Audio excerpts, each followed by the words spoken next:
Halo kawan-kawan, ketemu lagi dengan Bedul. Kawan-kawan, Bedul seneng nian. Ada guru yang galak ngajari kita cara bernyanyi yang baik dan bener. Kita jingok sama-sama.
Makasih ya guru sudah ngajari Bedul dan kawan-kawan.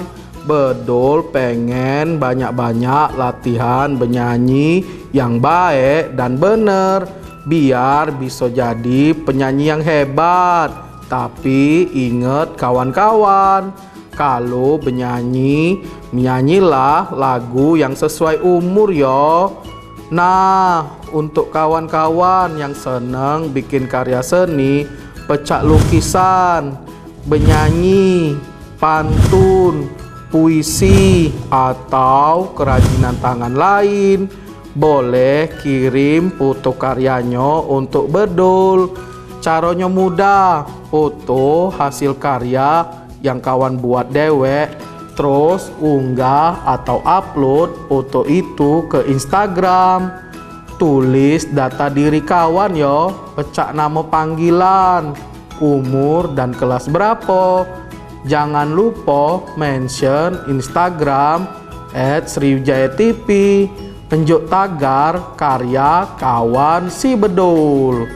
Akun Instagramnya jangan dikunci yo, supaya Bedul bisa jingok foto kiriman kawan-kawan. Bedul tunggu yo. Kawan-kawan, sampai di sini dulu yo. Bedul nak buat PR melukis dulu. Agek kita ketemu lagi yo di program Si Bedul episode selanjutnya. Dadah.